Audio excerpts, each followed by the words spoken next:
Well, good afternoon, everyone, and thank you for joining us today. Here with me at the podium is the Minister for Health and Social Care, and on Zoom we have the Director of Public Health. This morning we learnt the sad news that another member of our island community, a patient at Nobles Hospital, had lost their life to COVID-19. My heart goes out to the family and loved ones at this difficult time, and I extend my sincerest condolences. My thoughts on those I'm sure of our whole community are with you. I hope that this offers some small comfort against the sense of loss of what I am sure is a moment of profound sadness and grief.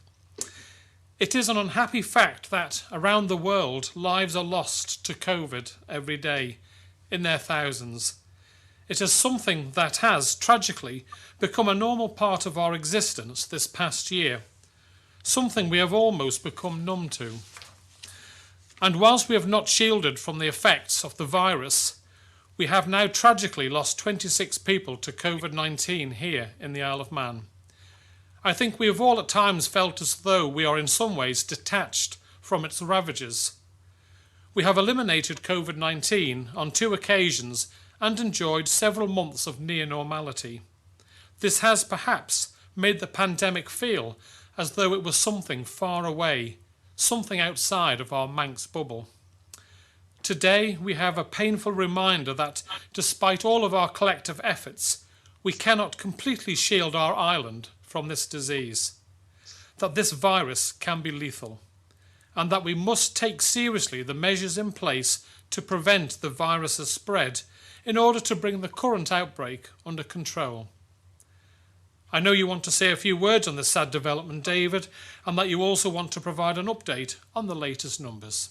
David. Thank you, Chief Minister.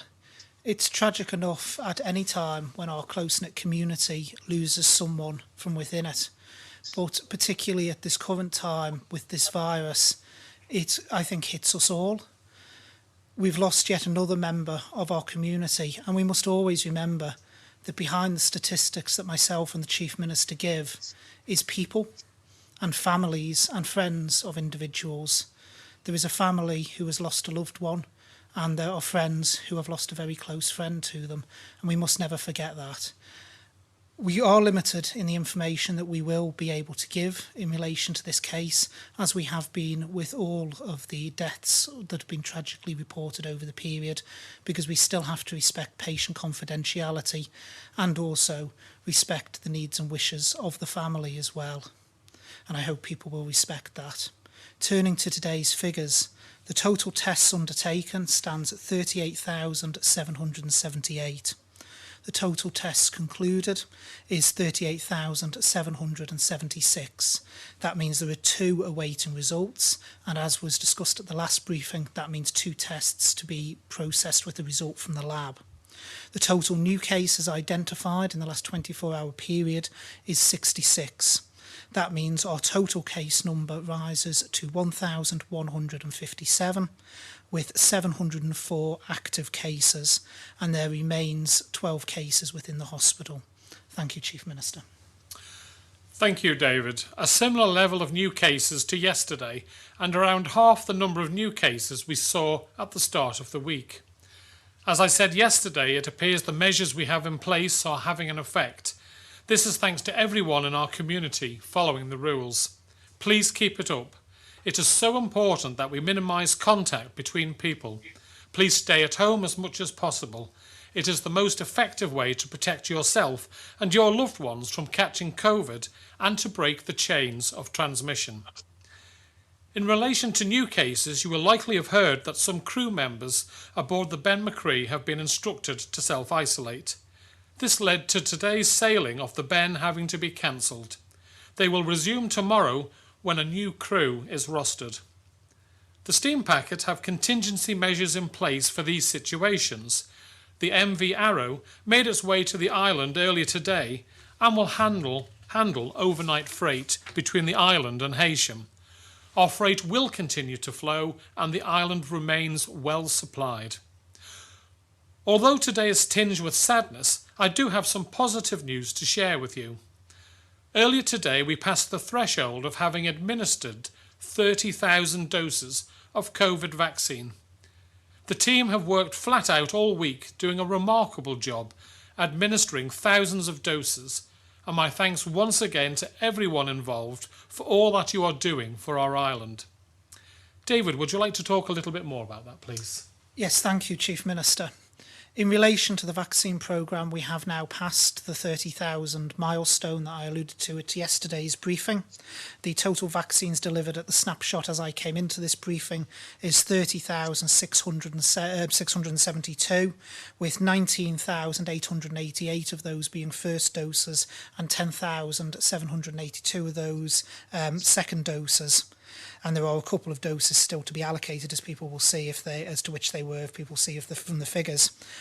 One of the great milestones around this is that it means we are moving swiftly through our vaccination categories, and those in the vulnerable group, so the clinically vulnerable group aged 16 to 64, the letters have now started going out, and so people will now be able to go online and register if they fall within that group.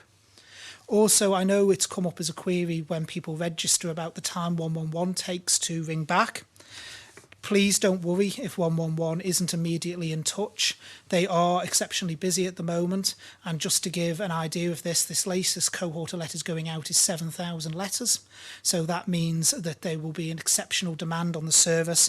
The booking team will get back to you. It may take a bit longer than usual, but it will not stall your appointment because we start booking in advance, and you will get a call back with an appointment as soon as possible. We also have the Ramsey pop-up clinic again this weekend. For those who are booked in to that clinic, please can I emphasise that you do not go in via the main Ramsey Cottage Hospital entrance. You follow the signage to the clinic, which is to the left of Martin Ward, and PPE will be provided at the clinic itself. Can I also just make the point that for those who have had the vaccine, can you please still be cautious, particularly when you're out and about. We know from studies that have been done on the vaccine takes time to build. It's not immediately after you've had your vaccine. So I would urge anyone at this time who has been vaccinated that they still should follow the precautions that they were following previously. And equally, those who have been asked to shield, we do still ask them to shield whether or not they have been vaccinated at this time. We have to remember that as a community, our best defences against this disease are the same as they've always been, and that's been the use of masks where appropriate, hand hygiene, and also ensuring ventilated spaces wherever possible. Thank you, Chief Minister. And thank you very much, David. Some more good news I would like to share today is that we are launching our new COVID-19 dashboard. We've been publishing open data relating to COVID-19 for some time. However, we recognise the need to provide a daily overview for the public. The new dashboard provides a snapshot of current cases for public information and interest. These are broken down to show whether they've been acquired locally or from travel, as well as the age, gender profiles and location of active cases. It also shows information on rolling averages and provides an overview of our testing programme. The dashboard is updated automatically using data from contact tracing and the 111 teams.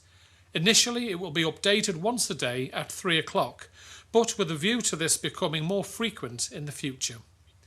This is very much version 1, and as with our vaccination dashboard, we would welcome your feedback. You can view the dashboard at gov.im/COVID-19 in the latest updates section. One final point I want to cover today is support for those who are self-isolating in obtaining essential services, such as groceries and medicine.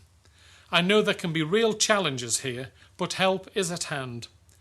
St John's Ambulance has reactivated its prescription delivery service, working in partnership with our community pharmacists and the pharmacy at Nobles Hospital. Anyone in need of this service can arrange it through their local pharmacy.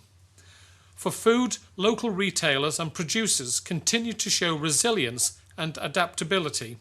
Dozens of businesses are offering delivery services for produce and prepared meals. Full details are available at gov.im/COVID-19. Before handing over to the media, I know that in the past you have been exemplary in approaching questions following the loss of life with sensitivity and compassion. We must all remember that there are people in our community today grieving, and that there will be details to which myself and Minister Ashford are, quite rightly, not privy, and which family members may wish to keep private. So with that, first we have today is Paul Moulton from Isle of Man Television. Good afternoon, Paul. Fastyr mie. Good afternoon. I take on board exactly what you just said there, but the information I suppose people are looking for was the underlying health issues, had the person been vaccinated, and that sort of thing. Is there anything more you can tell us, Health Minister? Yeah, Paul, what I can say is in terms of age, all I can confirm is they were in the older age groups. I can't confirm in relation to underlying health conditions because I don't have that information myself. And again, in vaccination status, we would not know that because that forms part of their personal medical record. So we will never know at any point whether someone has been vaccinated or not. And we can't share those details because they form part of their personal medical history as well. So I know that's probably not very helpful, but the only thing I can confirm at this time is age-wise, they were in the older age groups. And just on that, how are the ventilators doing? Are you under pressure? You see a big rise in people now in there? No, there is still only one person that is in ICU, a bit like we discussed last year, but again, it's been a long time, so it's worth discussing again. There is very few patients, even when they are hospitalised with COVID-19, that will actually require ventilation. Many require simply oxygen therapy, which is very, very different. In relation to ventilators, we have no issue at all, and there is currently one patient in ICU. And my second question is about the steam packet. They say the protocols are being followed. So what's gone wrong? But back to this again, something has gone wrong, but no one knows what is going wrong. And it comes back to protocols being adhered to. Anyone shed any more light on what has happened? Well, that's why, Paul, I've asked for a review of what has happened so that we can see. I'm happy to share the protocols informing that review. And once the review, we have the review telling us what's happened, then I'm more than happy to publish it, obviously, bar any personal data that it discusses. So we just don't know at this moment in time. You're quite right, something has gone wrong. We need to find out what, so that if we need to make changes to put in place procedures to stop that from happening again, then we do so. But we will obviously publish that when when we've got the report. An officer has been appointed to do the report, and they will start taking evidence, I'm sure, on Monday. And would you maybe ask Mr. Woodward to come to one of these press briefings so that we have a chance to put questions on behalf of the public to him? Well, no, these press briefings are government press briefings. Mr. Woodward is the head of a private company, but I'm sure the reporter will obviously be wanting to discuss with the steam packet the details, to get the details from them as to what measures they have in place. But as I say, let's wait and see what the review gives us, and then we'll know hopefully what has gone wrong and what changes we're able to make. Thanks, Paul. OK, next we have Josh Stokes from ITV Granada. Good afternoon, Josh. Fastyr mie. Good afternoon, Chief Minister. Now, this is terribly sad news, particularly after so long without a death in the community.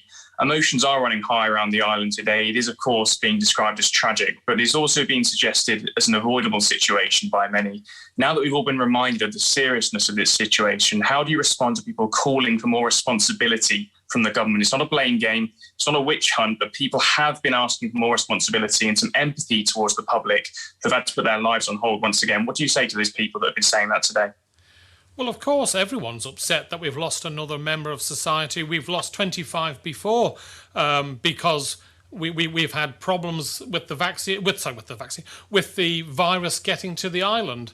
That's most regrettable. We put in place procedures to try and stop that from happening, but these procedures are not 100% perfect unless we totally close our borders. Unless we totally close our borders, we may see this happen again until everyone is vaccinated and protected. But we can't start saying the blame game.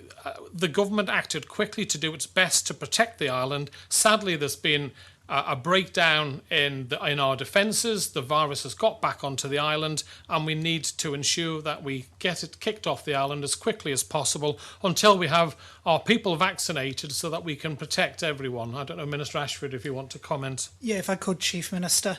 This is an exceptionally worrying time for our community, Josh. There will be a lot of nervous people out there, a lot of people concerned, particularly in the vulnerable groups in society. And this news today will have come as a body blow to many and increase the concern amongst those groups.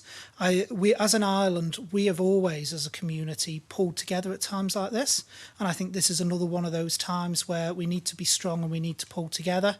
In terms of were things avoidable, we won't. You can never answer that question because you can never actually pull out the scenarios of what would have happened if something different had been done. We are dealing with an invisible enemy in this virus. We've made clear we can always put measures in place, but there is no measure that is 100% certain. We always have to do things on the balance of risk, and that's exactly what has happened throughout. It's been made clear over the last 12 months that there was always the opportunity for the virus to sneak back in, and that is exactly what has happened. Nothing you can do will ever be watertight against that. So yeah, we do have to accept that this is a sad time for our community with the announcement that's had to be made today, a very worrying time for a lot of people out there. And what we need to do is reinforce the fact that if we stick to the measures that are in place, if we actually stick to obeying the rules that are in place, then as a community as a whole, we can free ourselves yet again of this dreadful virus and limit the potential for any further issues. But we do that as a community as a whole. And again, it shows and I think reinforces the message of why, although many of the restrictions we have in place are so difficult for so many, it also shows why they are so necessary to protect so many as well. Yeah, thank you for that. And my second question is in relation to the exit strategy document. Guernsey has today released their exit strategy, suggesting borders could fully open up as early as July with no isolation requirement, whereas our document isn't so forthcoming with a date that early. Do you think the Isle of Man can make that sort of commitment, or are Guernsey just being too optimistic here in your mind? Well, thanks, Josh. As I understand, our friends in Guernsey have today published what it's called Moving Forward Blueprint, and it seems much of the focus on the document is still on the reopening of existing facilities. On their borders, I understand it is at the earliest July, and of course it could be later. So we've said what we currently think, and it could be earlier too in our situation. It depends on getting the vaccines that we presume we're getting and the delivery dates, and also the situation in the UK and further afield on the infection rate. So I think we all need to keep a picture, an eye on the whole picture. And I said we'll review it regularly, and if we can bring ours forward, fine. If it goes back, then that would be a problem. But Guernsey have come up with a date, but they have said that might be at the absolute earliest. I don't know, David, if there's anything you'd like to add. Yes, if I may, Chief Minister. It's very easy, and as someone who used to work in project management, it becomes very simple to fixate yourselves on dates. And I think what's important is we don't. There'll be countries around the world that will have various documents, various strategies, some with dates in, some not with dates, some will be earlier dates, some will be later. The UK document, for instance, has dates in, but says that is the earliest date. What matters is the detail within there and the transition phases as to how we get back to normal, and that's what people should be focused on rather than the dates. If things go exceptionally well, then things may happen earlier. If things don't go as well, they may happen slightly later. So what people should be focusing on is where we are on that journey, not necessarily the time we get to that journey, because I think that's what's important, because it's that roadmap of people seeing where they are in that journey that will actually give them an idea of where we are going. Thanks very much, Josh. Thank you. Now we move on to Richard Butt from Isle of Man newspapers. Good afternoon, Richard. Fast am I. Fast am I, Mr. Quayle. This question is probably for Dr. Hewitt, actually. I wonder, do we have an R number for the Isle of Man now? No, we don't, and never have attempted to calculate an R number. The main reason for that is that our numbers for small populations are just totally unreliable and would change significantly in response to very small fluctuations in numbers of cases. So in fact, you may be aware that in fact local areas or regions across don't calculate R, it's only calculated at a national level, but then data is reported on whether levels are going up or down or staying stable in regions. So that's the reason we don't calculate R. Thank you. How do we get that sort of information that is other places get from that R number? What sort of equivalent information do we get to get that sort of knowledge? Well, that's quite straightforward because R basically just gives you a measure of whether an outbreak or level of infection is rising, falling, or staying level. And actually, we get that from our outbreak curves, and that will be part of the dashboard that is being published. So you'll be able to see that actually in a way which is much more informative than trying to calculate an R, which is going to change every time the numbers change and doesn't really give a picture in quite such a good way as the curve will. Thank you. Thank you. Thanks very much, Richard. Now we move on to Rob. Hang on, second question. Oh, right. I thought you'd finished then for 1 minute. No. Never have too much of a good thing. I'm just interested in the vaccine issue. Good news, we've got so many done. As we're going down the age profile, it seems that younger people who don't have as many health problems, especially people who are new to the Isle of Man, etc., don't have a GP because they've never actually had to go to a doctor. Especially people maybe whose English, don't have English as a first language. Is any work being done on that to get that information out to those people to actually get them to be jabbed? Because we could have a significant number of people who just don't get the jabs because they aren't on the list. Yeah, it's a good question, Richard. I'll ask David to answer it for you. Yeah, I'll take that one if I may, Richard. In relation to that, it's a very, very good point because, as we go down the cohorts, things change. And we have already been looking at the younger cohorts. And one of the things, so for instance, university students may not even be on Ireland at the point that their age group is called up. So they will have the ability to have either their first vaccination in the UK and then if they're on Ireland, have their second one here because they'll be able to produce a card to show they've been vaccinated or vice versa. In relation to other cohorts of young people, one of the things we have changed is that previously, early on in the vaccination programme, you had to be registered as a full-time resident with a GP in order to be vaccinated. I had the team look at this and now you can be registered temporarily. So as we go down the cohorts, we will be using social media and campaigns to get the message out there that this does still apply to them, that they still should get the vaccine, and they will have the ability via their GP surgery to register as a temporary patient if they so wish. But to be perfectly honest, I would urge people who are on the island full-time to be registered with a GP anyway, because from a health point of view, it's always wise for them to do so. So it may be able that we can actually do two things at once, do a drive with the young people who aren't registered with the GP to get them to be so, and also the vaccination at the same time. But we are already looking at that across the different age cohorts and how the messaging will need to change with the younger cohorts as well. Thank you. Thank you very much, Richard. Now we move on to Rob Pritchard from 3FM. Good afternoon, Rob. Fast am I. Faster, my Chief Minister. Of course, very sad news this morning regarding another fatality down to coronavirus.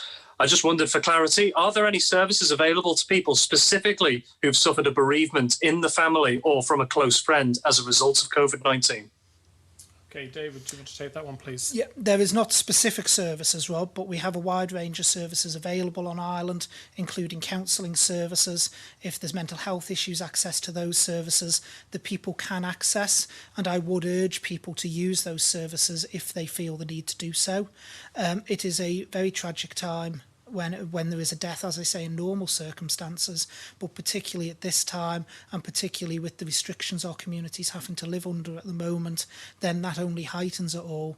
We do have services available, and I would urge anyone, not just those who have suffered a bereavement, but anyone who is struggling out there in the community, to make contact and access those services if they need them.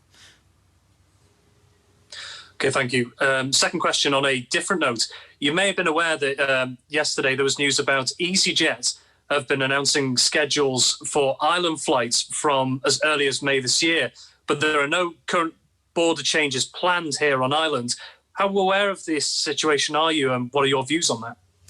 Well, I haven't had any personal negotiations with EasyJet. I would have expected DOI or our Department for Enterprise to have a discussion with them, but we have said that by the end of April, subject to getting all the vaccines that we've been promised, that we hope to be able to look at making changes to allow family and friends to visit people on the island. So maybe they've looked at that and think from that they're going to take that opportunity going forward. I certainly don't think we'll be opening our entire borders in May. But as I say, I sincerely hope that we can allow family and friends to come and visit at that date, because we hope to have given a first vaccine to all of our vulnerable groups. I don't know, David, if you've got anything to add to that. Yeah, if I could just very briefly, Chief Minister, say, Rob, that obviously airlines have to try and work their schedules out in advance. You may remember we had this same situation over the summer last year where there were schedules announced and people said, well, did that mean there was going to be border changes? We don't decide our border changes based on airline routes. We decide our border changes on what protects the island and what we need to have in place at any given time. EasyJet may well be exploring what they could potentially do, but certainly as far as I'm aware, there's been no discussions around that. And like I say, the border restrictions would depend upon the situation in place, and any airlines operating have to comply with those border restrictions. Thank you very much, Rob. Next, we move on to Tim Glover from Manx Radio. Good afternoon, Tim. Fastyr mie. Fastyr mie, and firstly, deepest condolences to the family and friends of the person who's passed away from all at Manx Radio. I'm sure I speak for everyone who attends and the organisations that attend this briefing as well. Can I just ask on the figures now for the numbers in self-isolation, and is there any news on when key workers who are desperate obviously to get back to work, some are providing medical services, will be able to utilise a school hub? Right. Well, first and foremost, I think between now and Monday, there's circa 1,000 people will be coming out of lockdown who've gone through the period of isolation, Tim. And regarding school hubs, I think the most important, as much as we want to open them up straight away, the most important thing is protecting our young people, and obviously the teachers and the support staff that look after them.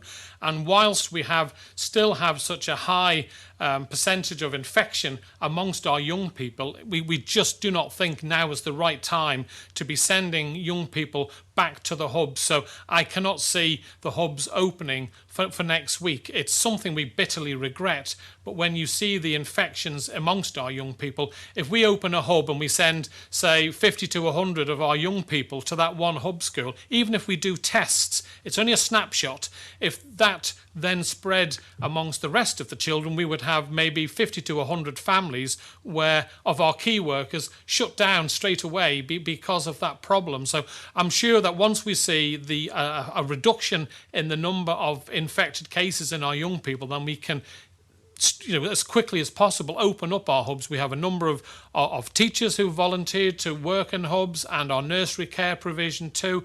But sadly, at this moment in time, we just don't feel it's the right time to open them up. I know, David, if you have anything further to add. Yeah, I'll take on both of the points that Tim has made, and then I'll bring Director of Public Health in. In relation to hub schools, Tim, I think what we've got to be very careful of, again, is this law of unintended consequences that I keep talking about, that we don't do something that then induces a secondary spike in terms of the child infection, because as we've seen when it comes to children, because they're going back to whole households, it can spread very, very quickly. So I know it's exceptionally hard for a lot of parents at the moment. I've been in personal touch with an awful lot who've got in touch with me, but we have managed here on Ireland to keep an education system running a lot longer and a lot more in depth than a lot of other jurisdictions, including the UK, where we had a very good period where schools were operating as normal. It is going to be a stressful time, particularly for those who are trying to work from home and have young children as well, because let's be honest, the two don't particularly mix. But we do ask them to bear with us, because if we were to open up the hub schools too early, we were to bring children into that environment and then cause infection, as the Chief Minister said, it could spread very, very quickly, and we could actually end up in an even worse situation than we are at the moment. So we just need to be careful we don't do anything that could actually exacerbate that. You asked about self-isolation. On the figures figures I have, the total number in self-isolation at the moment is 3,554. That consists of 1,720 direct contacts in isolation, and there's also 174 travellers in self-isolation as well. So they're the figures that I have. Those figures are, of course, the two figures I gave there about travellers and direct contacts are contained within the 3,554. And I'll bring the Director of Public Health in if she's got anything to add. I don't really. On the point about education and hubs, of course, this is a virus that spreads by mixing. So if we mix people up, the risk is, you've only got to have one who's infected and they've passed it to the others, and they can then disperse it back into their households and onwards from there. So that's one reason for being very cautious about bringing together any disparate group into one centre, as in a hub. But there are other ways of trying to disperse the care, and that's being worked upon now by our colleagues in the Department for Education. Thank you. And Chief Minister, just to return to where Joss touched on, there are some people today on social media this afternoon saying they don't want a full inquiry into the steam packet situation, but equally many asking for a full inquiry to happen. Surely you'd agree that the whole purpose of any inquiry isn't to apportion blame or have a witch hunt, but would be to ensure that systems are fit for purpose and work.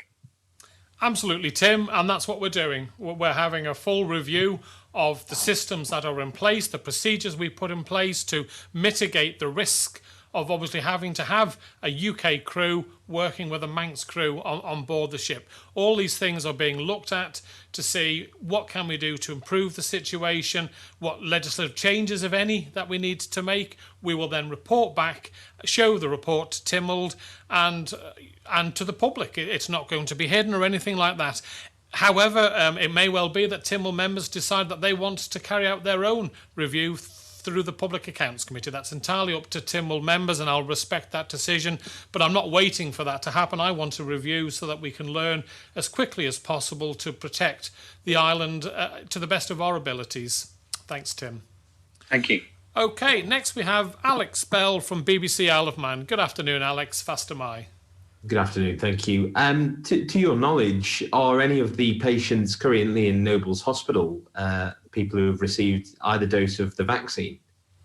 Right. I don't think I can comment on that because we wouldn't put it, as the Health Minister said before, someone having a vaccine, that is their personal patient record. It's not a record that I or David or even Dr. Hewitt would get to see it. It's your personal details. So unless those people are prepared to share it, we certainly can't. I don't know, David, if there's anything further to say. Yeah, we will never know in that, Alex. It's part of their personal patient record, so that sort of information cannot be collated without that individual patient's consent.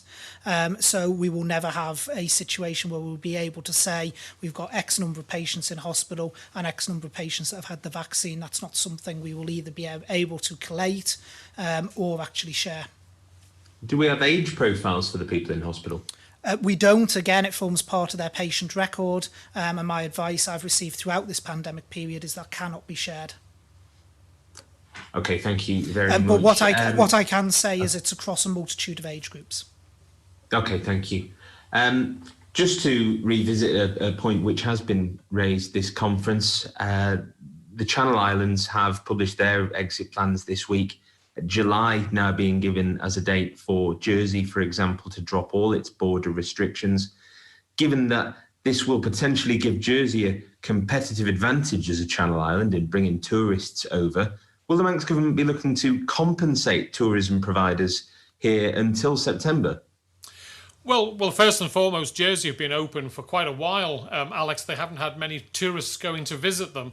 They then tightened up their borders when they had a serious outbreak on the island. Yes, of course, we accept that for a number of months going forward, the only business that's going to be happening for our self-catering and hotels, etc., will be maybe staycations and people isolating that have had to isolate as a result of travel through either health reasons or personal reasons coming to the island, key workers, etc. So other than that business, there's not going to be any tourism business. And obviously the Department for Enterprise are working with their tourist sector to ensure that they can come up with the levels of support needed to keep enable our businesses to continue until the tourism sector can open up again.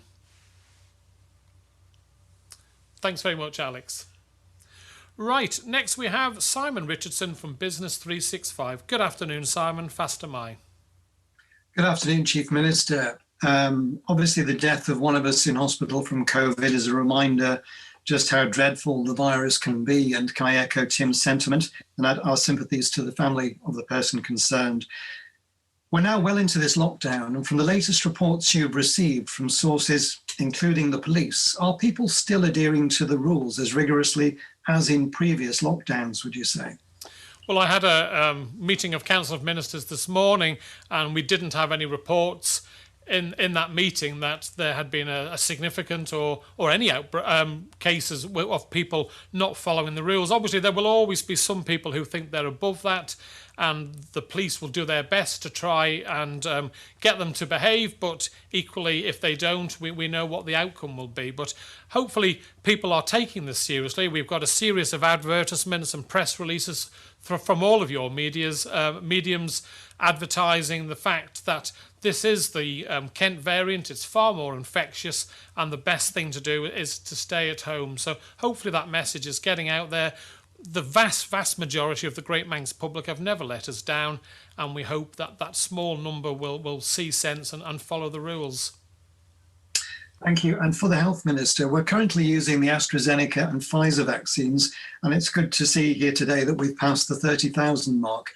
Is it expected we'll soon be adding Moderna vaccine to our vaccination programme? So the Moderna vaccine, I would expect, will be added. We will get supplies in line with our deal with the UK. So we will receive 0.13% of their supplies. With Moderna, the UK doesn't start getting their supplies until the spring.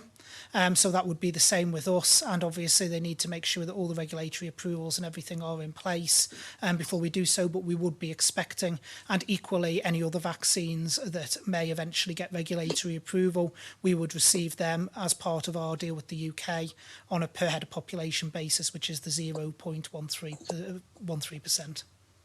Thank you. And just as a point of clarification, when a new cohort of people become eligible for the vaccine, are they called up alphabetically, which would obviously mean that some may have to wait a little bit longer? No, the letters go out in batches. So it's not done necessarily alphabetically, but the letters go out in batches by GP surgery generally, because we're grouped into primary care areas. When people get the letter, then they can register at that point. That doesn't mean they have any form of competitive advantage, because their appointment will be slightly further down. I checked again with the team this morning, and they do actually prioritise according to which age cohort people are in. So for instance, anyone who's over 80s, who actually may not have taken up the appointment for the vaccine yet, if they were to take it up today, where there is a slot for an appointment, they will be prioritised in that way. Thank you. Thanks very much, Simon. And last but not least, we have Sam Turton from Jeff. Good afternoon, Sam. Faster Mai. Good afternoon, Chief Minister. Just on testing for Minister Ashford, actually, there's been a few comments made to us today about testing involving Bema Hague students, which I believe you've also been made aware of by parents. Could you update on what has gone on with the situation, please, and just state for basically, people have said to us the tests have been done differently between the first and second. Could you just state what's going on here, please, and try and explain it for people, because it's a bit confusing even for me, if I'm honest. Yeah, well, there's a couple of people. I've had touch points with a couple of people this morning who've said when their child was first tested, the swab was done round the inside of the mouth and then only part way up the nose, and then the second time has been more invasive, where it's gone right up into the cavity and down the back of the throat. I can't comment on that, Sam, because I don't know the details behind it. This is just what some people have fed back to me. I've fed it up the chain into infection control within the department for them to investigate and look at it and see if there's anything that needs to be done in that regard. But I can't comment further because I don't know. I can only go off what people have told me. Thank you. And secondly, in terms of vaccinations, I've had a message here from someone saying they've had friends of theirs who are younger than them and have not got any health concerns, have already had letters from their GPs saying that they are in line for vaccine, and then when they've contacted 111, they've been told this has been sent out in error. How aware of you are of the situation across the service, and what is being done to check that people are getting their letters in the right order? Well, in terms of the age cohorts, it's quite simple because it's based on date of birth. So as long as the date of birth is correct on the system, then for the age cohorts it will be generated. In terms of those with underlying health conditions and in the clinically vulnerable categories, we're reliant on the GPs lists because we need the GPs to confirm which of their patients actually has an underlying condition and whether that puts them into priority 4 or priority 6. That is a very manual process. It's a very work-intensive process, and I'd like to put on record again my thanks to the GPs for engaging with us and helping us build those lists. I would imagine when you're talking, so for instance, this group I've just announced today where the letters have now started going out, which is those with underlying health conditions, that group is 7,000 odd, Sam. So out of 7,000, I would expect that there potentially will be the odd error. It sounds like 111 has picked up on it because there is a process of reconciliation when you go to book your appointment where 111 goes back and checks the details. So I would expect any errors to be caught up in that process. But in terms of the age cohorts, they are done based on date of birth. So there shouldn't be any errors there unless the wrong date of birth is on the person's medical records. But the vulnerable categories, that has been a difficult process, and I know the UK has found it an exceptionally difficult process as well. Thank you. Thanks very much, Sam. And it's fair to point that no system we put in place is going to be perfect. But as the Health Minister just said, we pay credit and tribute to the hard-working teams that are doing their best to, A, give the vaccinations, and B, compile the lists and put the letters out. As I say, this is the biggest immunisation project the world has ever known.